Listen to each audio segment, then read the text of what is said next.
یو بچه سلام تک تو امروز داریم بدیم با یه ویدیو خیلی خفن که ریاکت بزنیم به سوتی های استریمرها و یوتیوبرهای ایرانی که استریمر داخل استریمشون چه سوتی دادن یا واقعا چه کلماتی اشتباه تلفظ کردن یا یه حرفای بدی دادن و یوتیوبرها. خب بچه ها اولیش تیفو هستش که داخل استریمش یادش میره که دوربین رو قطع کنه و خب خودتونم برید ببینید که یادش رفت دوربینش رو قطع کنه و 5 دقیقه بعدش میاد. خودتون برید ببینید.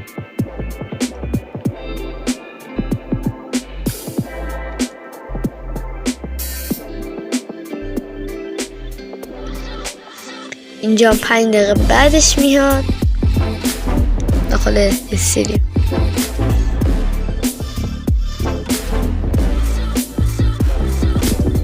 بله اینجا لخت میاد داخل استریم و میگه که یادم رفت استریم رو قطع کنم. خب بچه این بود از سوتی تیفو که خیلی واقعا سوتیش بد جور بود. دختر اومد داخل تصویر استریم و دوباره استریمش رو قطع کرد. بریم برای یه سوتی بعدی. خب بچه سوتی بعدی از اسمش کورینا بود کدوم بود. اینجا داخل یه کاستوم روم بود که اینجا فناش بینی هم چیزی و ترتیب قشنگی و اینجا میدن چه واقعا هنر قشنگی رو دارن فناش. خب بچه این بودم از هنر قشنگ چی میگن هنر قشنگ فناش یا ویوراش که داخل کاستوم بود. خب وادی آفرین واقعا به این فناش گفت واقعا چه ترتیبی و چه با هم دیگه همزمان با هم جلو عقب رفتن. بریم برای سوتی بعدی که از آریکیوکسر هستش. اینجا با داخل بازی سایبرپینک هستش که این داخل بازی خودتون میرید الان مثلا توضیح میدم. داخل این بازی میتونید کنه اندامتون یا هیکلتون رو درست کنید و اینجا آریکیوکسر میخواد درست کنه و خودتون برید ببینید دیگه. پین سایز What? What the fuck? آقا یه لحظه بایستید ما الان بند میشیم. خب بچه دیدیم که آریکیوکسر هم اینجا داخل بازی تو خودش نمیدونست داستان چیه و خب یه سوتی حساب میشد. خلاصه بچه سوتی بعدی هم از یه دختره بود که با فیمساجش ویدیو میگرفت و همونجور که ویدیوی فیمساجی نمیخواست اسمش لو بره و خب بریم ببینیم که داخل این ویدیو اسمش رو این دختره لو داد.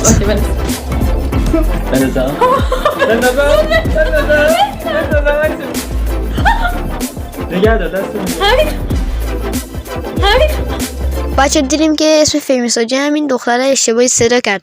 حمید اشتباهی که نه واقعا اسمش حمیده چون واقعا اینجا گفتش خود دختره حواسش هم نبود و خب نمیدونم چه برای سرش بدن اومد. بچه این سوتی هم از یه استریمره که خوش عنکبوت و از عنکبوت میترسه. نگاه کنید خودتون. منو گرفت خب عنکبوت واقعا خوش گیریم عنکبوت گرد بعد خوش میاد از عنکبوت داخل یه گیم عنکبوتی میترسه و خب نمیدونم واقعا چه آبروی ازش رفت چرا این گیریم گذاشت و خب اومد این گیم زد که و ترسش بدتر شد. بریم برای این خانوم هم اومدش اینجا داخل استریم میخواست کامنت ها رو بهتر بخونه که این اتفاق قرارش افتاد.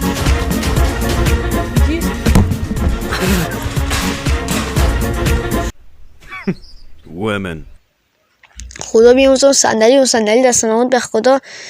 این سوتی رو من داخل استریم میدادم اون صندلی که افتاد رو سرش واقعا دیگه میرفتم سربران عزیزی که در مال خاکسپاری یاری دارم اون صندلی دیگه آتیش میزدم. خب برعکس مال از ویدیوی امروز اگه از این ویدیو خوشتون اومد حتما چنل رو سابسکرایب کنید. بچه اگه پارت دوم این ویدیو سوتی استریمر و یوتیوبر رو میخواین حتما داخل کامنت ها بگید و بچه ساب کنید برسیم به 200 ساب. لایک ساب فراموش نشه. فعلا پیکس.